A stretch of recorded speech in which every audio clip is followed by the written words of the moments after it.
तेजस्वी यादव न हो बेकरार, अब कभी नहीं आएगा उनका खानदानी बहार। राजकुमार तेजस्वी हार गए बिहार में।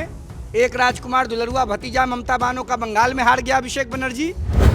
सम्राट जी को जो बिहार की समझ है उसका 1% समझ भी चार्जशीटेड क्रिमिनल तेजस्वी यादव को नहीं है। तेजस्वी क्या बतावेंगे भाई? राबड़ी देवी ने विधानसभा में क्या ये लोग बोलेंगे? सब गलत है, झूठ है।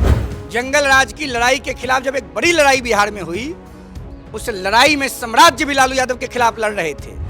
अभी लगाइएगा फोन, मिस कॉल जाएगा, 2 घंटे 4 घंटे 6 घंटे के बाद मुख्यमंत्री रहते हुए सम्राट जी फोन उठाते हैं लोगों का। Chargesheeted criminal, leader opposition, accidental नेता राजकुमार, इनका मोबाइल नंबर किसी नौजवान के पास, किसी गरीब के पास, किसी वंचित के पास, किसी असहाय के पास, किसी बेसहारा के पास है क्या?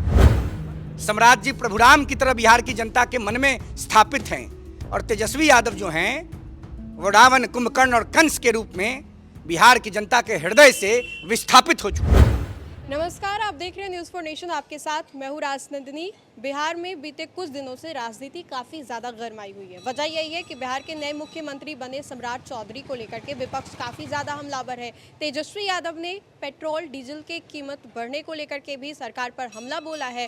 कई मुद्दे हैं जिस पर आज हम लोग बातचीत करेंगे। इस वक्त हमारे साथ खास बातचीत करने के लिए युवा चेतना के सुप्रीमो रोहित सिंह है। इनसे जानेंगे कि महंगाई को लेकर के तेजस्वी यादव काफ़ी ज़्यादा हमलावर है। रोहित जी, तेजस्वी ने कहा है कि पेट्रोल डीजल के दाम अगर चुनाव के बाद ही बढ़ाने थे तो पहले ही सरकार बोल देती। मैंने तो पहले ही कहा था कि सरकार आएगी और महंगाई बढ़ेगी। इस पर आपका क्या कहना है?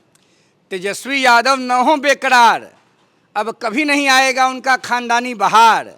जनता ने कर दिया है ललकार, बार बार प्रधानमंत्री माननीय मोदी जी के नेतृत्व में आएगी सरकार। तेजस्वी जी एक चार्जशीटेड क्रिमिनल हैं, व्याकुल हैं, बेचैन हैं, व्यथित हैं, कुंठित हैं, चिंतित हैं। कारण है उनके परिवारवादी शक्तियों का ताकत कम हो गया है। राजकुमार तेजस्वी हार गए बिहार में। एक राजकुमार दुलरुआ भतीजा ममता बानो का बंगाल में हार गया Abhishek Banerjee. Nepo kid association of Assam के अध्यक्ष गौरव गोगोई स्वयं की विधानसभा की सीट नहीं बचा पाए।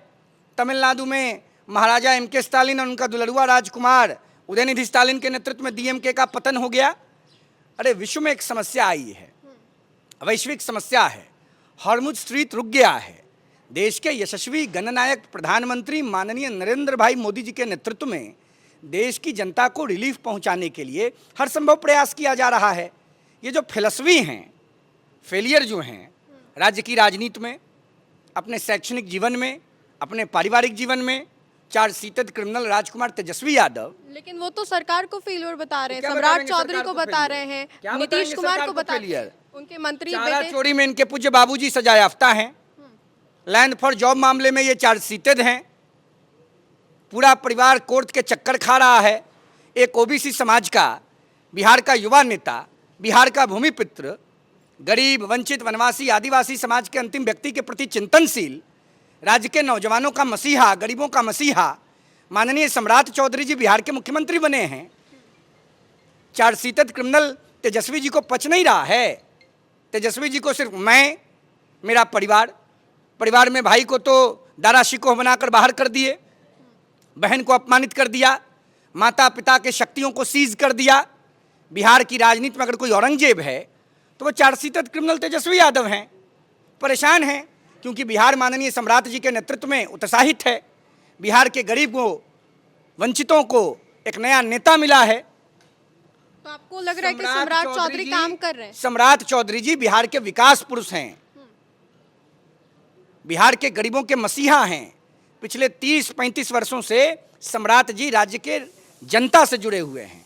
हमारे जैसे लाखों करोड़ों नौजवानों के हीरो हैं सम्राट चौधरी।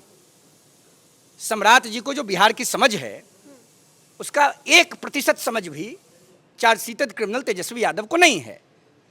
और बिहार को डिस्टर्ब करने का जो प्लान बनाया है तेजस्वी यादव ने, वो राज्य की जनता डिफ्यूज कर देगी।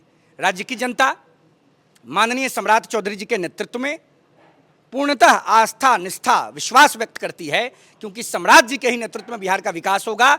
बिहार उस ऊंचाई पर जाएगा जिस ऊंचाई का अधिकारी और हकदार बिहार है।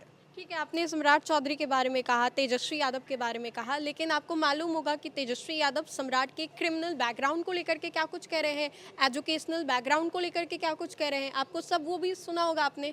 तेजस्वी क्या बतावेंगे भाई? राबड़ी देवी ने विधानसभा अरे में क्या क्या ये लोग बोलेंगे? सब गलत है, झूठ है। जंगल राज की लड़ाई के खिलाफ जब एक बड़ी लड़ाई बिहार में हुई, उस लड़ाई में सम्राट भी लालू यादव के खिलाफ लड़ रहे थे। झूठे मुकदमे लालू की सरकार ने करवाया था माननीय सम्राट जी के ऊपर। सम्राट जी बॉर्न लीडर हैं, बिहार के नेचुरल लीडर हैं, हजारों नौजवानों को हर जिले में नाम से जानते हैं। मुख्यमंत्री के रूप में सम्राट चौधरी जी का मोबाइल डायरेक्ट उठता है। सम्राट जी का मोबाइल नंबर बिहार के नौजवानों के पास 25 सालों से है। रात को 12 बजे भी सम्राट चौधरी जी उपलब्ध हैं बिहार के लिए। अभी लगाइएगा फोन, मिस कॉल जाएगा, 2 घंटे 4 घंटे 6 घंटे के बाद मुख्यमंत्री रहते हुए सम्राट जी फोन उठाते हैं लोगों का। Chargesheeted criminal, leader opposition, accidental नेता राजकुमार, इनका मोबाइल नंबर किसी नौजवान के पास, किसी गरीब के पास, किसी वंचित के पास, किसी असहाय के पास, किसी बेसहारा के पास है क्या? और अगर होगा तो फोन उठेगा क्या? तेजस्वी यादव जी और सम्राट जी में कोई तुलना है क्या? सम्राट जी प्रभुराम की तरह बिहार की जनता के मन में स्थापित हैं, और तेजस्वी यादव जो हैं वो रावण, कुंभकर्ण और कंस के रूप में बिहार की जनता के हृदय से विस्थापित हो चुके हैं। चलिए, बिहार को लेकर के तो आपने कहा, लेकिन उत्तर प्रदेश में भी समाजवादी पार्टी काफ़ी ज़्यादा सक्रिय नजर आ रही है। क्या कर रही है? उत्तर प्रदेश में भी जो समाजवादी पार्टी है वो काफ़ी ज़्यादा सक्रिय। समाप्तवादी पार्टी, समाजवादी पार्टी मत कहिए। समाजवाद में परिवारवाद का कोई स्थान नहीं है। समाप्तवादी पार्टी है, और उत्तर प्रदेश में समाप्तवादी पार्टी को जनता ने रिजेक्ट किया है। 2017 में, 2022 में, आने वाले 2027 के चुनाव में भी समाप्तवादी पार्टी को रिजेक्ट करेगी। एक बात और आपको बता देता हूं, समाप्तवादी पार्टी के सदर मौलाना अखिलेशुद्दीन जी को 27 में 27 सीटें मिलेंगी। प्रभुराम के मंदिर का दर्शन जाके नहीं किया अब तक इन्होंने। इनसे बड़ा कोई पाप कर सकता है क्या? ये सब लोग देश विरोधी, सनातन विरोधी, गरीब विरोधी, पिछड़ा, दलित, वंचित, वनवासी, आदिवासी और समाज के अंतिम व्यक्ति के विरोधी हैं। चलिए, तो रोहित सिंह थे युवा चेतना के सुप्रीमो, बहुत सारे मुद्दों को लेकर के क्या कुछ कहते नजर आ रहे थे। बिहार के मुद्दों को लेकर के, उत्तर प्रदेश के मुद्दों को लेकर के हमने आपको बखूबी सुनाया। फिलहाल के लिए इतना ही। कैमरा जर्नलिस्ट अकबर के साथ Rajnandini, news for nation, Patna.